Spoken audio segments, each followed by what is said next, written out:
dari tim isi dan pasar. Jadi The Sense of Place saya berusaha sambungkan dengan Jana Buana Jana, upaya sharing bagaimana kita sebagai manusia itu bisa menyampaikan perasaan atau informasi-informasi tempat dalam sebuah website.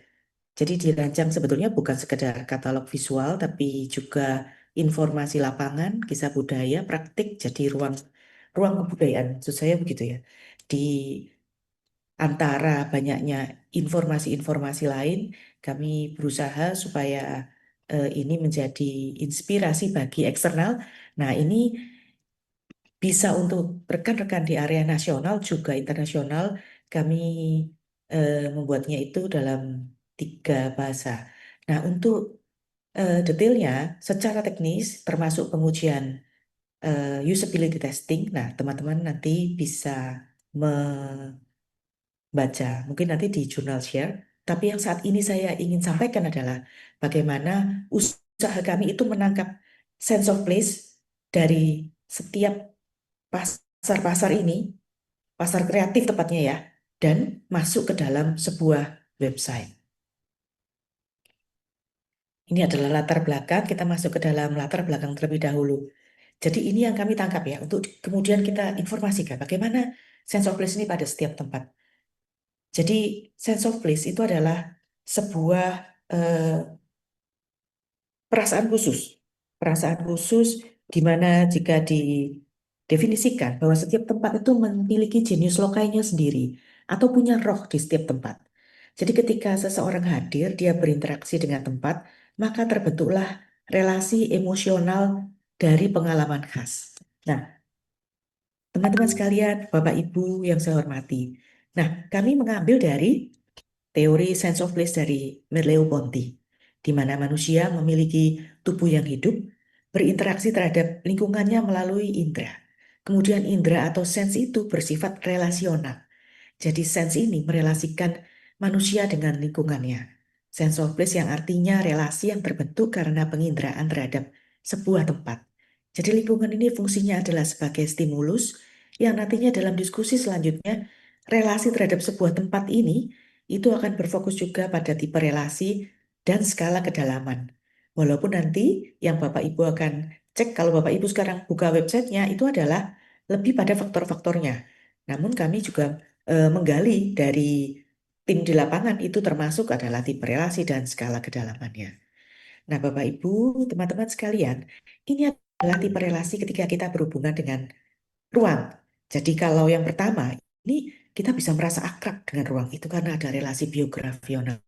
Jadi, oh, ke kebun binatang Surabaya gitu ya. Oh, saya waktu kecil sering sekali diajak. Nah, ini saya punya relasi biografikal, relasi keterlibatan dari masa lalu. Lalu ada pula yang kita sebut dengan reaksi relasi spiritual terkait dengan kepercayaan spiritual kita. Ideological terjadi karena moralitas dan etis, lalu naratif karena ada cerita, mitos. Oh iya, saya pernah tahu itu mitosnya. Atau secara politis, atau juga secara commodified. Jadi dipromosikan bahwa tempat itu adalah tempat yang bisa mencerminkan aktualisasi diri atau dependen. Nah, ini berelasi pada tempat karena keterpaksaan. Nah, contohnya apa? Kalau kita diajak ke tempat hanya karena teman kita ikut, nah itu relasinya menjadi dependen. Nah, setiap relasi ini Bapak Ibu seperti halnya manusia dengan manusia, relasi manusia dengan tempat, ternyata dia juga punya kedalaman. Nah, Bapak Ibu dan teman-teman sekalian, ini adalah skalanya. Jadi ketika kita berada di sebuah tempat, orang tuh bisa kadang nggak tahu ini tuh di mana gitu ya, bisa tersesat. Nah itu dikatakan bahwa tempat itu tidak memiliki sense of place. Seseorang tidak merasakan apapun. Lalu ada lagi mengetahui berada pada suatu tempat. Jadi seseorang tuh mulai merasakan, oh ini ada simbol dan makna. Terus biasanya yang kedua ini kita sebut dengan place identity. Jadi kalau diskusi tentang place branding segala ya, ini jadi place branding itu adalah stimulan supaya seseorang tuh berelasi mengetahui berada pada suatu tempat. Terus yang ketiga merasa memiliki, yang keempat ini diskusinya sering kali kalau biasanya interior atau arsitektur adalah place attachment. Jadi memiliki keterikatan terhadap tempat. Yang kelima, mengidentifikasikan diri dengan tujuan tempat. Keenam, mau berpartisipasi. Oh, ini mau ikut gotong royong dan sebagainya sudah 6. 7 mau berkorban demi tempat. Nah ini kalau sebuah negara, karena memang place itu Bapak Ibu bisa dipersepsikan secara kecil. Place itu bisa mulai dari ruang tidur kita, bisa dipersepsikan rumah kita, bisa dipersepsikan sebagai kota kita, bisa dipersepsikan sebagai skala kita, sebagai negara kita. Jadi sense of place, diskusinya tempat ini, konteks tempat itu bisa beragam. Nah, nantinya yang dalam diskusi kali ini yang mau kita tangkap dari tempat sense of place-nya itu adalah pasar-pasar kreatif yang tradisional. Nah, teman-teman sekalian, ini ada juga yang eh, sering menanyakan untuk diskusi sense of place dan place attachment. Nah, kalau sense of place itu sebetulnya penginderaan. Jadi penginderaan,nya itu lengkap gitu ya. Terus merupakan relasi antara manusia dengan tempat. Kalau place attachment itu lebih pada skala kedalaman. Place attachment itu sudah terikat Bapak Ibu. Jadi andainya Bapak Ibu tuh senang ke Starbucks ini teman-teman, waktu buat tugas atau nah duduknya di tempat yang itu terus. Nah, itu yang kita sebut dengan place attachment. Kurang lebih demikian ya Bapak Ibu. Nah, setelah kita itu penelitian, karena ini penelitiannya itu adalah kualitatif dan kemudian itu bisa apa namanya, bisa terus melengkapi, terus berkembang.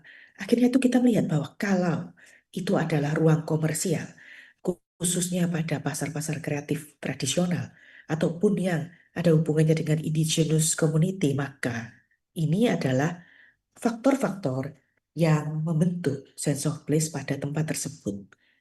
Jadi ada physical faktor dan ada sosial faktor. Faktor sosial berupa site, ada arsitektur, bisa interior, lalu ada vokal point tertentu, dan varian produk. Oh tentu saja varian produk karena konteks kami ketika kami mencari menggali itu adalah eh, pasar kreatif ataupun ruang komersial. Lalu kalau sosial faktor ini biasanya yang berpengaruh banyak untuk sense of place-nya adalah histori dan memori, narasi, karakteristik dari vendor dan visitor. Jadi karakteristik penjual dan pedagang atau penjual dan juga pembeli itu menjadi ciri-ciri khusus.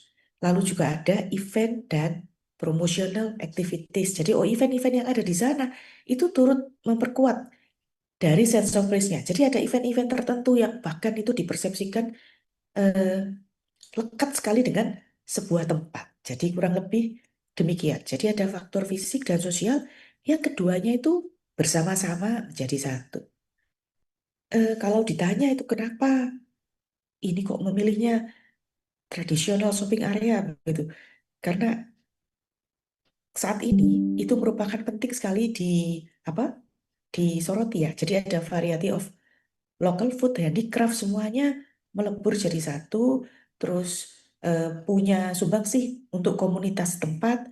Lalu kebetulan karena kami itu di bidang desain dan banyak di industri kreatif, maka itu juga merupakan bagian yang disoroti. Nah, ini metode pada saat kami melakukannya.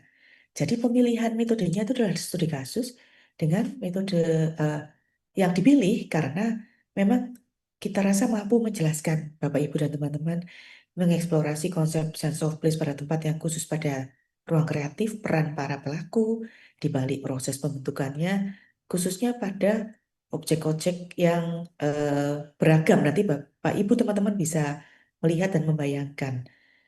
Dan pendekatan ini itu memberikan secara rinci muncul dan berkembang di dalam konsep penelitian karena 8 tahun itu pasarnya juga jalan terus ini ternyata ya. Nah, ini pemilihan objek penelitian. Nah, kami didukung juga oleh Kemenparekraf saat itu. Kalau saat ini Kemenekraf, kami tetap bekerja sama saat ini dengan Kemenekraf sebagai salah satu universitas mitra dan juga tergabung dalam konsorsium. Lalu di saat lalu, ini yang kami lakukan juga atas kerjasama itu. Jadi fokus utamanya itu pasar tradisional yang berperan mendukung kawasan wisata, menyediakan produk industri kreatif dan identitasnya unik, kira-kira demikian. Itu yang kita pilih ya Bapak Ibu. Objek yang kita lakukan selama 8 tahun ini banyak, kurang lebih ada 14 di seluruh Indonesia eh, yang nantinya itu akan kami kategorisasikan. Tadinya kami juga belum mengkategorisasikan. Sejalan dengan waktu, kami mengkategorisasikannya menjadi empat area.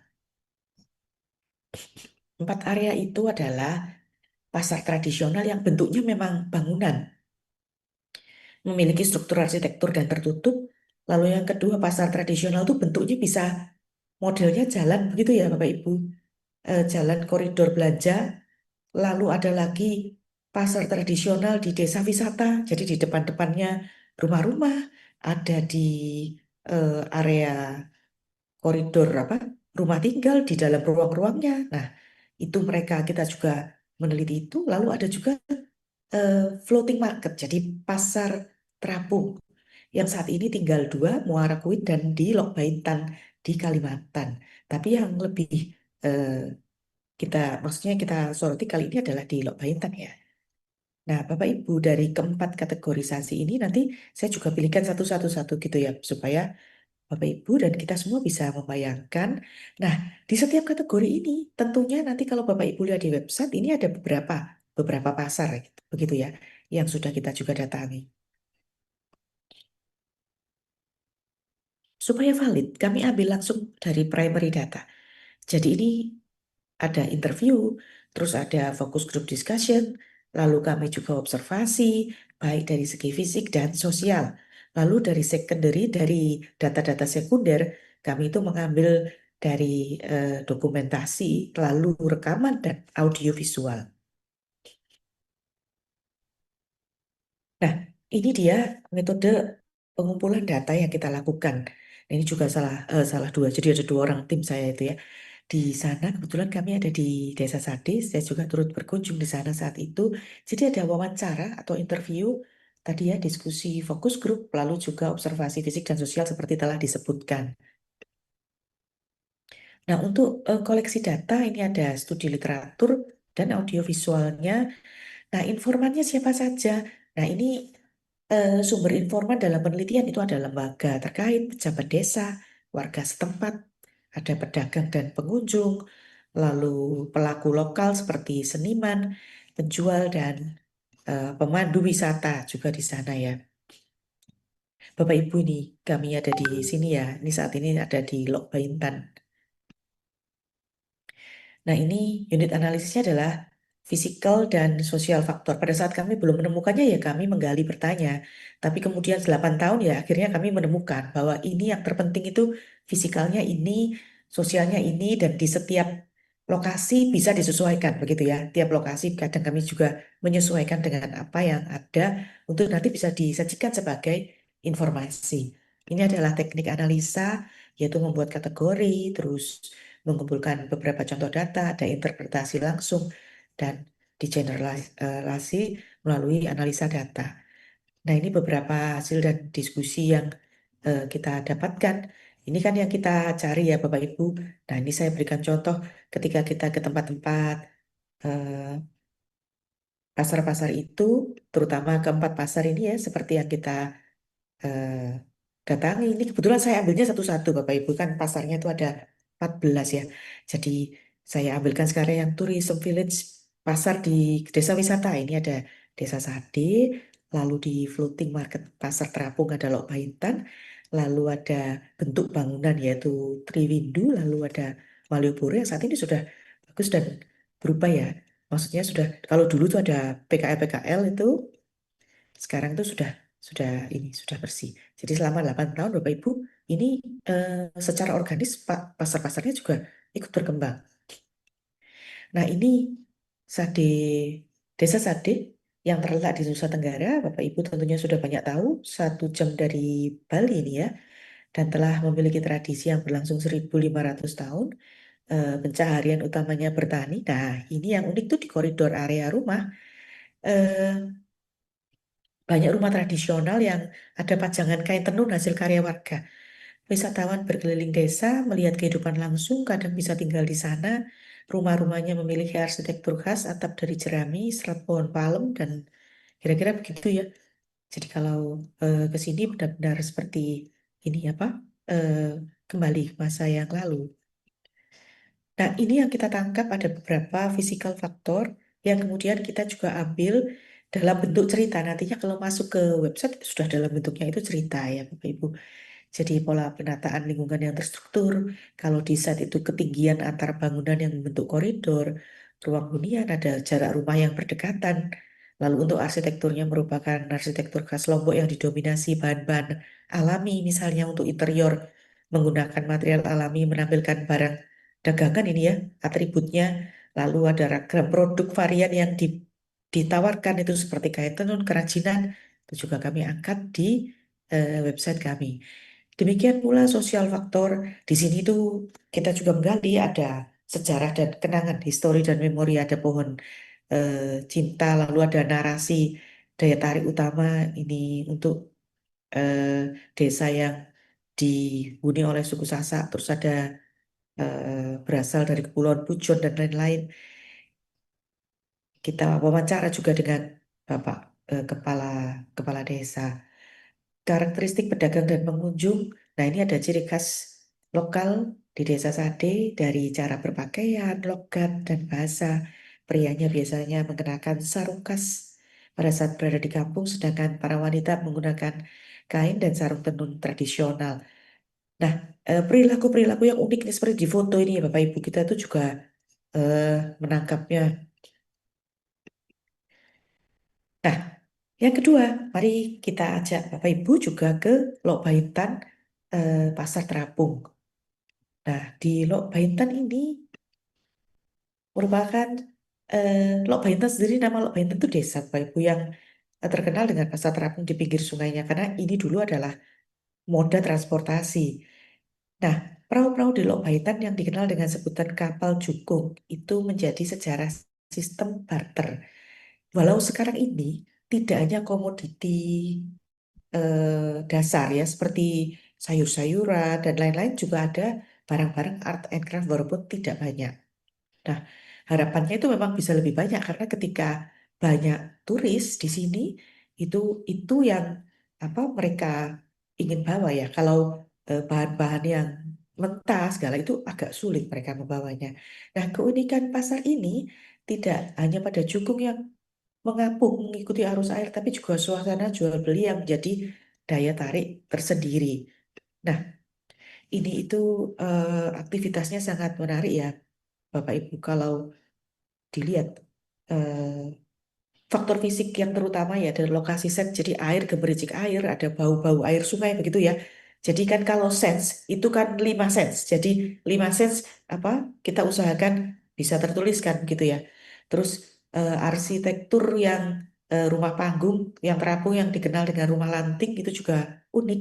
Ragam produk, ada kuliner lokal, perikanan, buah-buahan, sayuran, dan berbagai kerajinan tangan serta vokal poinnya adalah warna mencolok dari eh, kapal-kapal. Nah, sosial faktornya ini di sejarah dan kenangan merupakan bagian penting dari wilayah Banjarmasin yang terutama sejak berdirinya Kerajaan Banjar sejak tahun 1595 lalu memiliki keterikatan erat dengan dua sungai lainnya di Martapura dan Barito. Nah, karakteristik yang unik sekali buat saya itu adalah pengunjung dan pedagang. Nah, pedagangnya itu Bapak Ibu, itu ibu-ibu acil-acil ini. Ini itu memakai bedak dingin yang melindungi mereka dari sengatan matahari, mengenakan selendang atau penutup kepala bermotif bunga yang khas. Mereka memperbolehkan kami, saya untuk ikut serta di dalam kapal-kapal jukung mereka untuk berjualan atau mencoba gitu ya. Nah, ada juga kegiatan dan promotional activities. Jadi ini event-event promosi yang sangat lekat dengan mereka. Mulai dari Banjar Fashion Carnival, lalu ada Sinoman Hadrah, lalu juga ada Festival Jukung, begitu ya. Kira-kira demikian. Ini adalah dari Lok Baintan, baik fisikal dan sosial faktor. Nah, kalau di Triwindu, ini Triwindu ini di Solo, Bapak Ibu. Di Solo ini merupakan ikon budaya ya, dikenal sebagai penjualan barang antik dan secara arsitekturnya juga khas.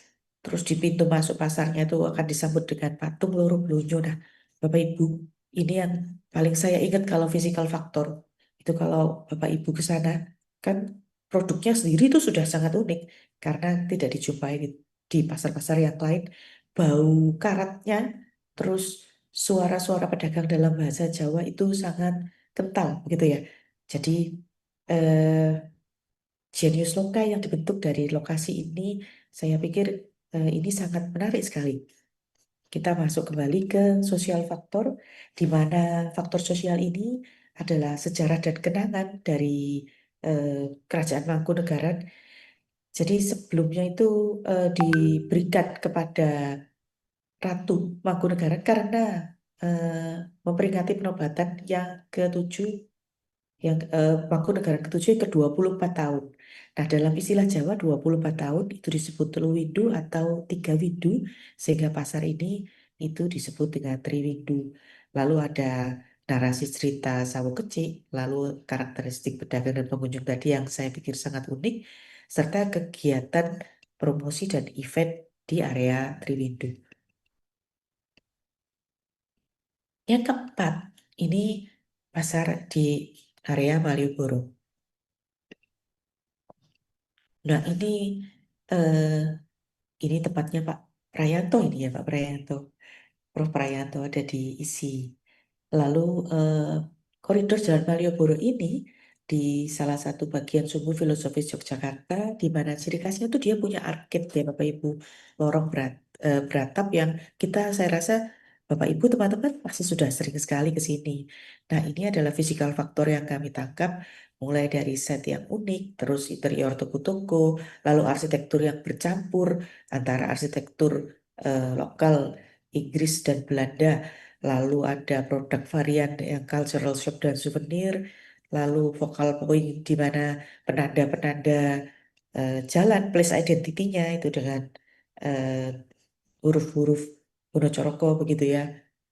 Lalu untuk sosial faktor, tentu saja dia punya sejarah juga, yang ini juga kita angkat.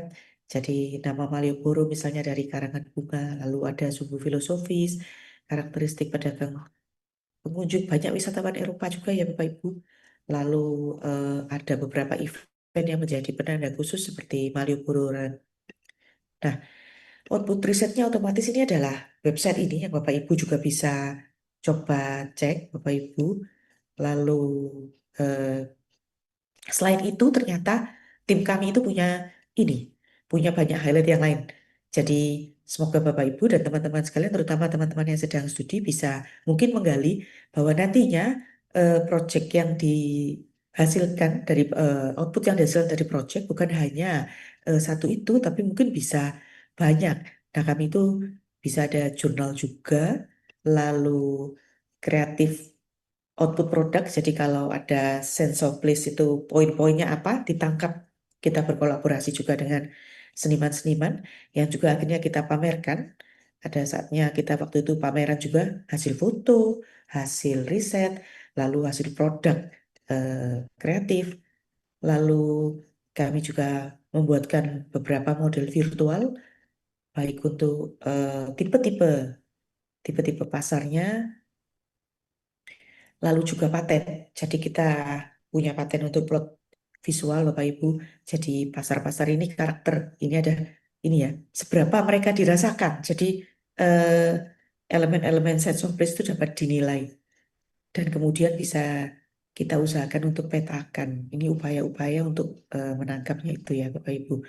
Nah, saya pikir ini kesimpulannya. Jadi website Sense of Place menjadi sarana. Saya pikir ini upaya yang baik untuk tidak hanya menampilkan visualisasi pasar, tapi juga membangun ruang pengetahuan sejalan dengan semangat pengetahuan manusia dan dunia menjadi media yang mengalirkan pengetahuan autentik.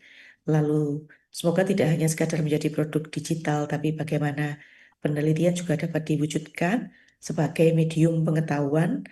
Nah, Bapak Ibu, saya harus sampaikan kredit juga. Jadi ini adalah kerjasama juga dari banyak pihak, termasuk ada tim dari ISI Bali.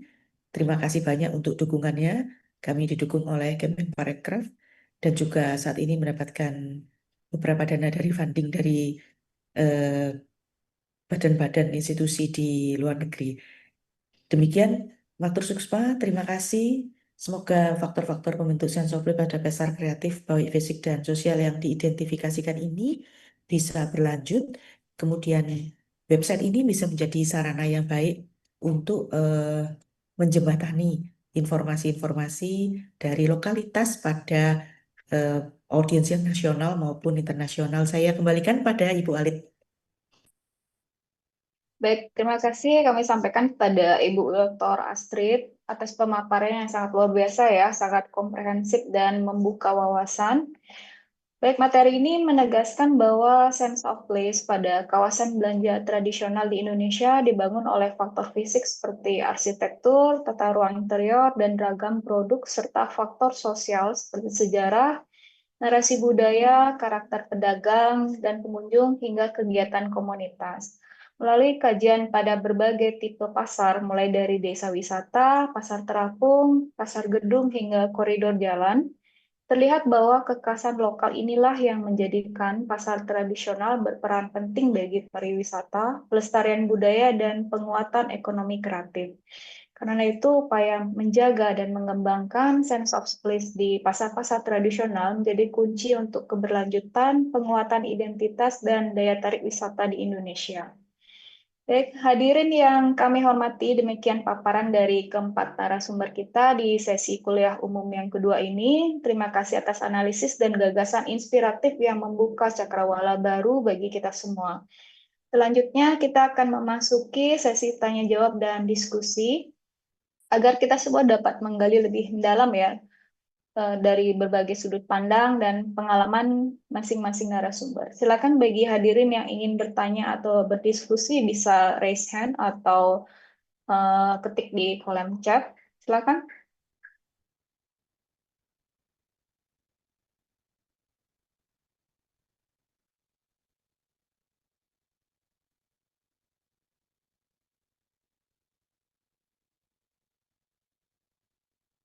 Silakan untuk pertanyaan untuk sesi. Oke.